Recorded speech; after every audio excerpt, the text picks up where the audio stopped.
नमस्कार दोस्तों, कृषि गौरक्ष वाणिज्य यूट्यूब चैनल पर आप सबका स्वागत है। इस वीडियो को लाइक कीजिए, शेयर कीजिए, चैनल को सब्सक्राइब कीजिए और बेल आइकन को दबाना बिल्कुल मत भूलिएगा।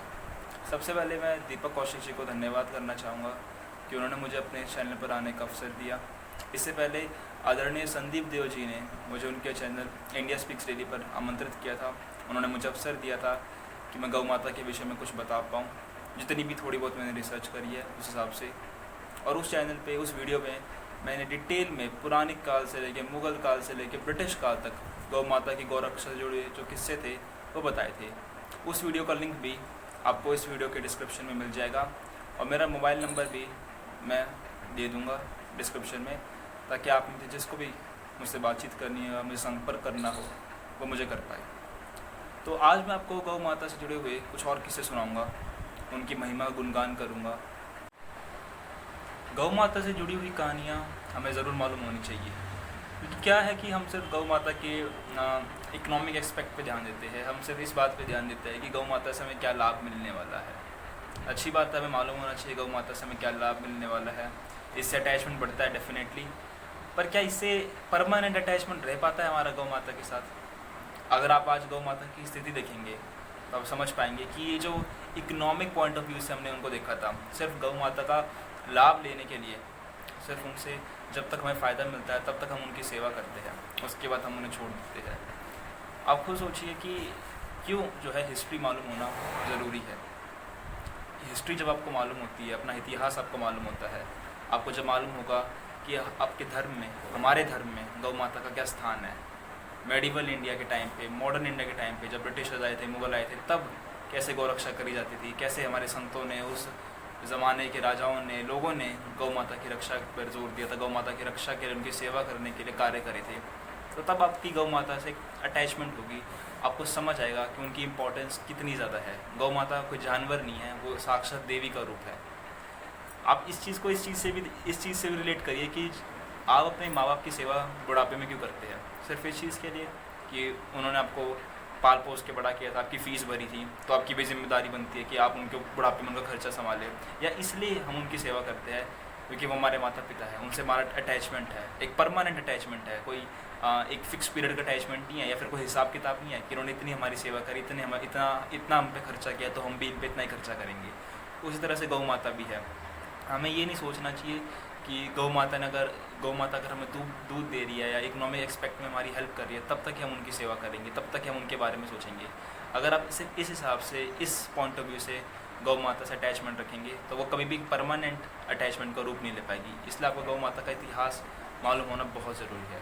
गौ माता के विषय में आपको थोड़ी बहुत जानकारी होना बहुत ज़रूरी है। तो थोड़ी बहुत जानकारी सही वो मैं आपके साथ इस वीडियो में शेयर करूंगा, ताकि आपको पता चले कि गौ माता की क्या महिमा है, उनका क्या स्थान है हमारे धर्म में, हमारे भारत राष्ट्र में। तो शुरू करते हैं कहानियों का सिलसिला गौ माता की जय से।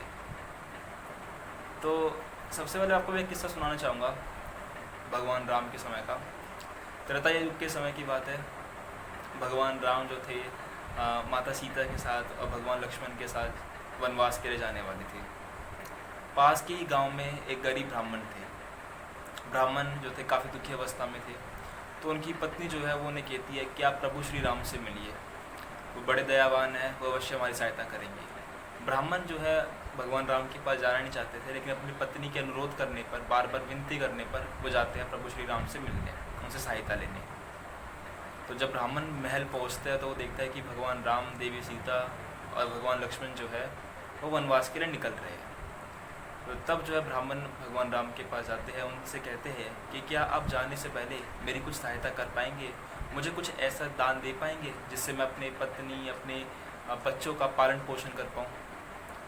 हम सब जानते हैं भगवान राम को, मर्यादा पुरुषोत्तम भगवान राम जो बहुत ही दयावान है।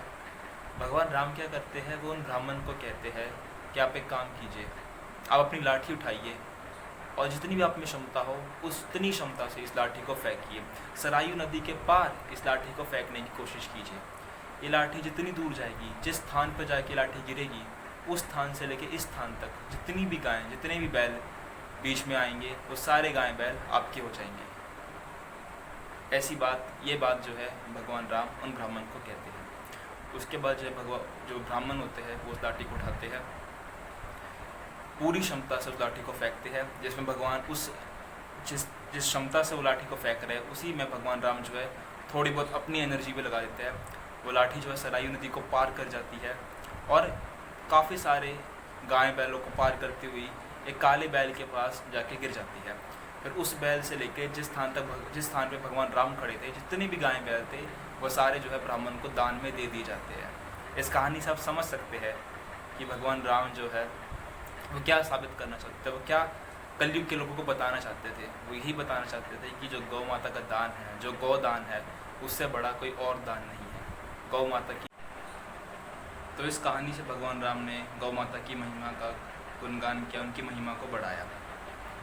अब आपने काफ़ी बार सुना होगा आजकल नेट पे लेफ़्ट विंग के द्वारा ये बातें फैलाई जा रही है कि महाभारत में जो है गायों को खा जाने की बात की गई है, खाने की काफ़ी सारे किस्से सुनाए गए हैं। अब मैंने महाभारत पढ़ी है और मैंने ऐसा कोई किस्सा नहीं सुना जिसमें गौ माता को खाने की बात की गई हो। हाँ, मैंने कुछ किस्से सुने महाभारत में जिसमें गौ माता की महिमा का गुणगान किया है। गौ माता के विषय में मैंने कुछ अच्छी बातें महाभारत में पढ़ी है। जब महाराज युधिष्ठिर जो है हस्तिनापुर के सिंहासन पर बैठने जा रहे थे तो उससे पहले वो पितामह भीष्म से मिलने आते हैं। पितामह भीष्म से वो राजा के क्या गुण होने चाहिए, राजा को राजधर्म का कैसे पालन करना चाहिए, राज्य कैसे चलाना चाहिए, उसकी शिक्षा जो है पितामह भीष्म से लेने जाते हैं।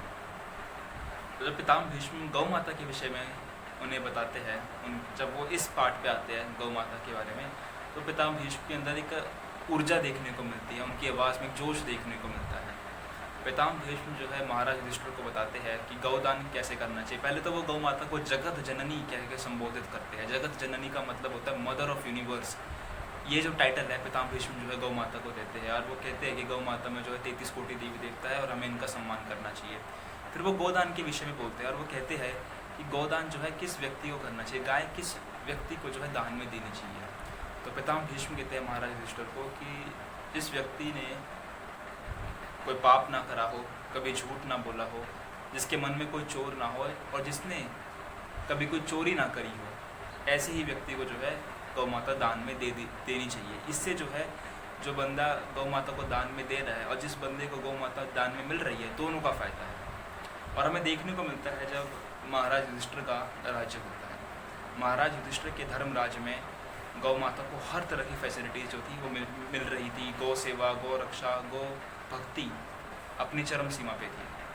और ऐसा लिखा गया है, ऐसा काफ़ी सारे साधु संतों ने बताया है कि उस ज़माने में गौ माता इतनी खुशी में थी, इतना वो खुश रहती थी कि जो गौ माता के थन है, जो उनके एडल्स है, उसमें से जो है लगातार जो था दूध बहता रहता था।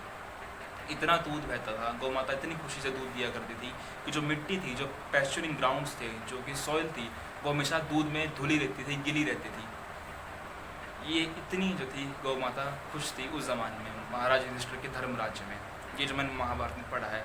और जो दूसरे हमारे वर्ग के लोग हैं, जो लेफ़्ट विंग के लोग हैं, वो आपको तरह तरह की कहानियाँ सुनाएंगे जिन कहानियों में कोई तथ्य नहीं है, जो कहानियाँ कहीं पे भी महाभारत में लिखी नहीं गई है, जिसमें वो आपको ये सब सुनाते रहेंगे कि गौ माता को खा जाने की बात की गई है, ऐसे कई यज्ञ हुए जहाँ पे गौ माता की आहुति चढ़ाई गई। ये सब बकवास है, सब कुछ झूठ है।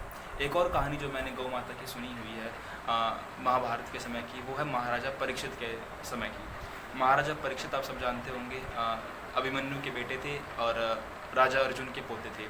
तो एक समय की बात है, महाराजा परीक्षित जो है अपने राज्य का दौरा कर रहे थे और महाराजा परीक्षित देखते हैं कि एक व्यक्ति जो है वो गौ माता पर अत्याचार कर रहा है, उन्हें काफ़ी पीड़ा दे रहा है।